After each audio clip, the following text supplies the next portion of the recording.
Poďte si so mnou dneska nainštalovať tento krásny AliExpressový kryt chladiča na moju XSR-ku. Začneme povolením týchto dvoch šroubov na obidvoch stranách, ktoré nám dajú vlastne dole tento plastový kryt chladiča. Po zhodení tých plastov nám tu ostávajú ďalšie dva šrouby, ktorými pôjde celá táto vlastne konzola dole. Čiže na jednej druhej strane tieto dva dole. Ďalším krokom bolo nalepenie takéhoto penového molitánu. Bol to jeden pásik, ja som sa takto pekne rozstrihal. A v podstate mám to po celom chladiči, takže nikde by sa nemal ten chránič dotýkať chladiča. A teraz, keď to máme zhodené, ho ideme dať vlastne pod tieto držiaky. Takže chladič máme aj s krytom nahodený.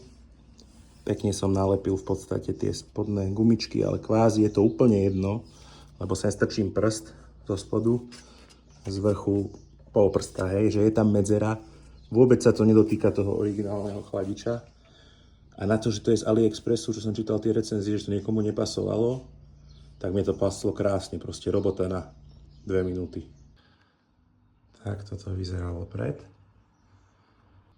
A tak toto vyzerá po.